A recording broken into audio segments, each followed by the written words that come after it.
ձեզ նկատողություն հայտարարեց, ինչի համար։ Նկատողություն հայտարարեց ըստ էության տեղից խոսելու կամ առանց թույլտվության խոսելու համար, իսկ իրականում ես ընդհանրապես առարկում եմ հետևյալ ձևակերպման դեմ։ Ըստ էության փորձառու փաստաբանները գիտեն այս բանը, գործիքը, հարցը, որը մերկացնող հարց է այսպես կոչվում, ուղղակիորեն արգելված է եւ առավել եւս արգելված է դատարանի կողմից եւ ցանկացած այլ դատավորի կողմից, դա դատավորի վարույթից հեռացման հիմք է։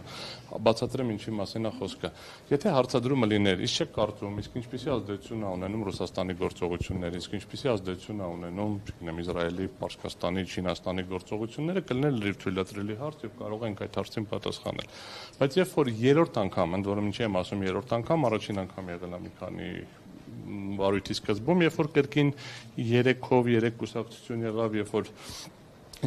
պարբերաբար շփոթմունք առաջանում այդ ուժերի միջև, ընդ որում որևէ հիմք չկա դրա, 3 առանձին ուժեր են, 3 առանձին դիմումներ են եւ մասնակցում են 7 ուժեր, առնվազն 6-ը ներկա են դահլիճում եւ նոր ուժ կուսակցությունը ուղղակի դիմել էր եւ դուրս եկել եւ այս 3 անընդհատ ֆիքսել 3 ուժեր, երբ որ հնարավոր է ուժերի անվանումները ասել եւ հստակեցնել հարցերը, ինչպես մնացած բոլոր դատավորների դեպքում կամ առնվազն պարոն Շաթիրյանի դեպքում եւ մնացածի դեպքում ակնհայտորեն երևում է կողմնակալության կամ քաղաքական թեզերը շարունակել։ Ամենամեծ խնդիրը առաջացավ հետեւյալ պնդման հետ կապված։ Արդյոք ազդել են ընտրությունների վրա, որ Ռուսաստանը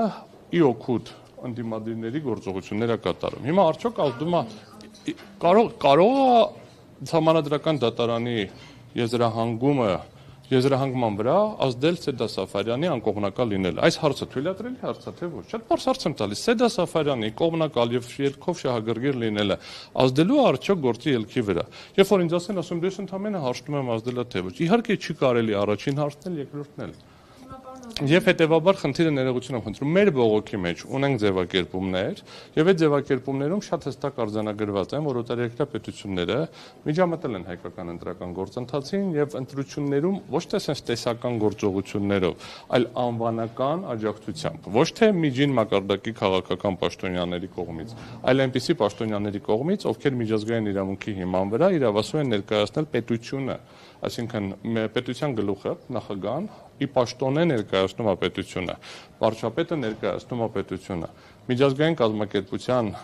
համապատասխան պաշտոնատար անձը, եթե ֆոն դեր Լայենը նայեն կամ որևէ այլ պաշտոնատար անձ ներկայացնում է կազմակերպությունը եւ աջակցությունը եղել է հենց անվանական, չի եղել էլի որ մենք եվրոպական ապագան ենք աջակցում, եղել է հենց կոնկրետ մարդու անուն ազգանունով։ Հենց ՌԴ նախագահի հայտարարություն։ Ինչ ասել ՌԴ նախագահան, ասել է Բարգավաճ Հայաստան գնացեք քվեարկեք։ Շատ պնդում է այդ էր։ Բարձրաստիճան պաշտոնատար անձանց կողմից գործողությունները, որոնք աջակցել են, ասել է գնացեք Սամվել Կարապետյանին քննարկեք։ Դե բա հենց դրա մասին եմ ասում, ախր խնդիրը հենց դրա մասին է։ Էական հիմքեր եք տեսնում, որ քննարկվի Սեդա Սաֆարյանի անունայնության հարցը։ Մենք չենք դա քննարկողը, այդ հարցը պետք է այդ հարցը մենք ընդամենը փաստը մի հատ ուշադրություն հրավիրեցինք դատարանը, բայց ոչ թե 7 հոգով, այլ 9 հոգանոց կազմով, պետք է եթե դատավորներից որևէ մեկը Երեք հստակեցնենք, էլի սա ինքնաբացարկ չի, երբ որ մենք բացարկ ենք հայտնում եւ այդ ժամանակ դատարանը քննարկում եւ որոշում է։ Ըստ էության դատավորի անհնարինության հարց կարող է բարձրացնել դատավորներից որևէ մեկը, կրկնում եմ 9 դատավորներից որևէ մեկը, ներառյալ ինքը դատավորը կարող ասի, չէ, ես նկատում եմ, որ ես ամեն դեպքում չեմ կարողանում ապահովել անաչառությունը, այդ դեպքում հրաժարվել։ Մենք բարձրացրել ենք խնդիր, որ այդ ինստիտուտը այդ կարգավորումը ինքնին հակասահմանադրական է, բայց դատարանը մեզ հետ չհամաձայնվեց եւ գործը քննում ենք դատարանի հետ որոշման լույսի ներքո եւ եթե հաշվի առնենք, որ դատարանը արձանագրել է, որ անհնարինությունը կարող է տեղի ունենալ, ներողություն։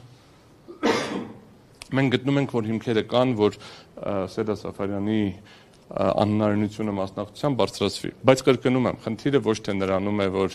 հարցը դուրս չի գալիս կամ դուրս գալիս է, այլ նրանում է, որ Սեդա Սաֆարյանը հարցի անվան տակ կատարում է հստակ պնդումներ։ Ընդ որում, այդ նույն խնդիրը կար նախկինում, երբ որ արդեն տենց հստակ արձանագրվում էր, որ ընտրակաշառք են բաժանել եւ դա կասկածի տակ չէր դրվում, չեն ասում ենթադրյալ, չեն ասում գործեր են հարուցվել դրա մասին, ուղղակիորեն փաստն են արձանագրում,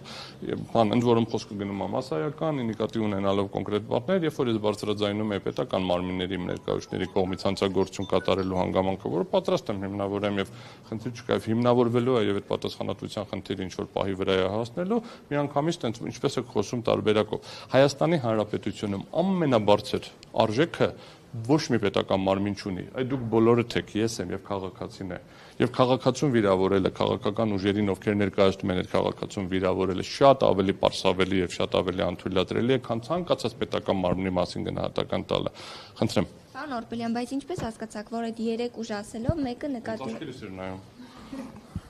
Կարող եք օրինակ ինչպես պարոն Վարդևանյանը կարող է ասել Հայաստան դաշինքի հետ էր շփոթում։ Նայեք, ուժերի խնդիրը հիմա եթե դա էլ է շփոթում, դա էլ է խնդրահարույց։ Արդեն մենք քանի օր է դատական գործընթացում ենք ու ոնց որ թե պատասխանել են ԲՀԿ-ին ուղղված հարցերին, ներկայացրել են ԲՀԿ-ին, ԲՀԿ-ի դիրքորոշումն եմ ներկայացրել, այսինքն ես Հայաստան դաշինքին, եթե պարոն Վարդևանյանին ինչ որտեղ կարող է փոքր շփոթում են, որովհետև 21 թվականի քվեարկության ընտրությունների ժամանակ ինքը ներկայացրել է Հայաստան դաշինքը, ես երբևէ Հայաստան դաշինքին ընտրական գործընթացներում չեմ ներկայացրել։ Հայաստան դաշինքի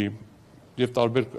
կուսակցությունների տարբեր անդամների տարբեր վարույթներով ներկայացրել եմ, բայց կրկնում եմ, Հայաստան դաշինքը որպես այդպիսի երբեք չեմ ներկայացրել։ Եվ այսինքն եւ վստահորդներ ունեմ, եթե տենց նայենք, միասնության թևերի հետ կապված վստահորդներ ունեմ, Հայաստան դաշինքի հետ կապված վստահորդներ ունեմ, ԲՀԿ-ի հետ կապված վստահորդներ ունեմ,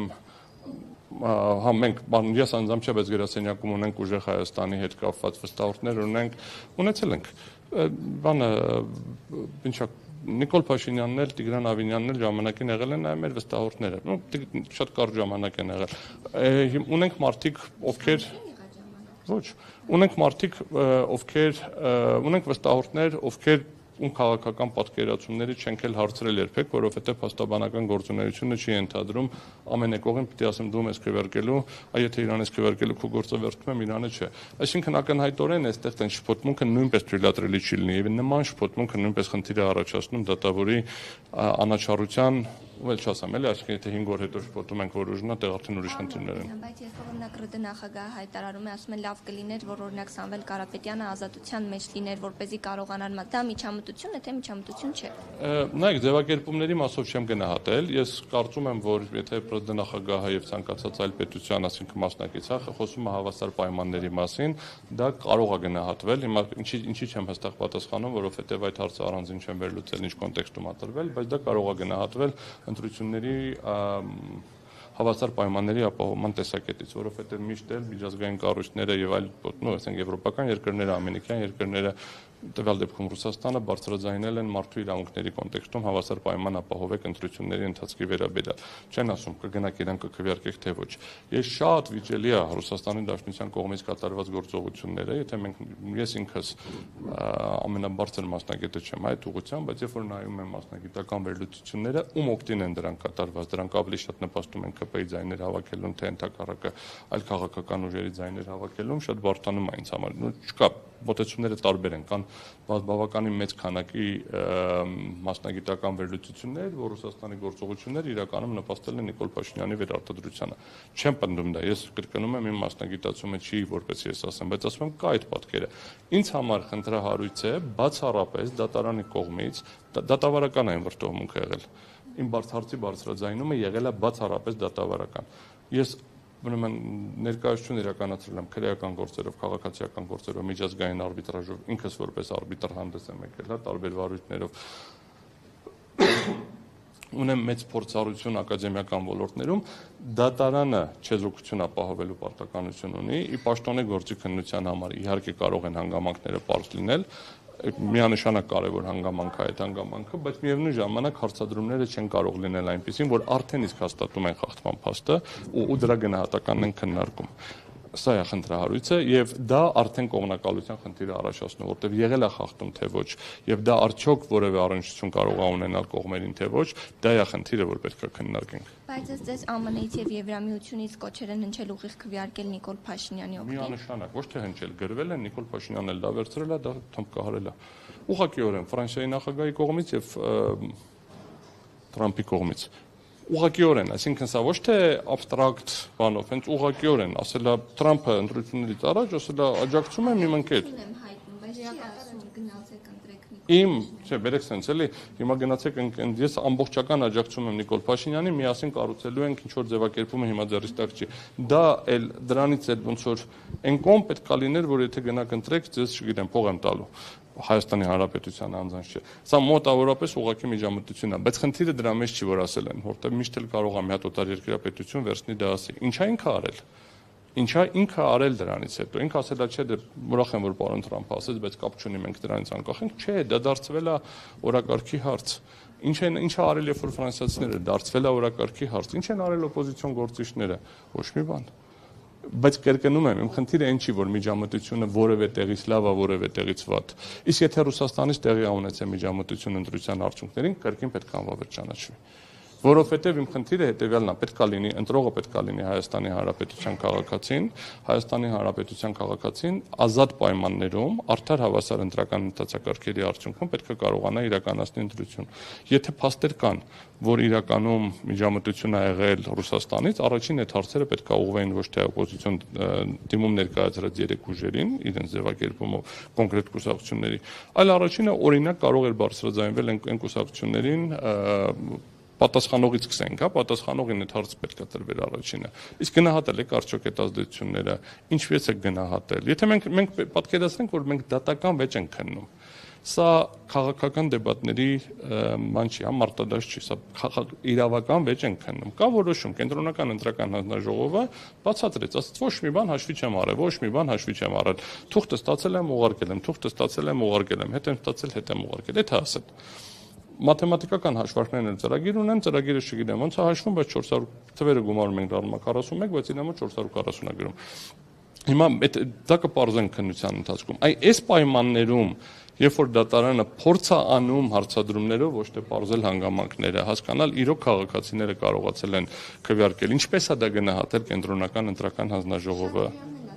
Մաթեմատիկան տարբերվում է Վահագն Հովակիմյանի եւ ԿՀ-ի մաթեմատիկայից, ըստ էության կարող է ինչ-որ դրական առումով լինել էս ՍԴ-ի արդարության համար պետք է նշեմ, որ կոնկրետ այդ մի դեպքի հետ կապված պարզաբանվեց, որ մի հատ վերահաշվարկ ենք արել, մաթեմատիկան փոխվել է, հետո ենք անվավեր ճանաչել, բայց մեկը որ այդ փոփոխությունը էական չէր լինում, բայց խնդրահարույց է միևնույնն է, ես իմ եզրափակիչ ճառում մանրամասն ներկայացնելու եմ սխալ թվերը, որ ասում եմ ոչ մի սխալ չկա, սխալները բազմաթիվ են։ Ներկայացնելու եմ, որ մենք հաստատակնության ընթացքում այդպես էլ չպարզեցինք,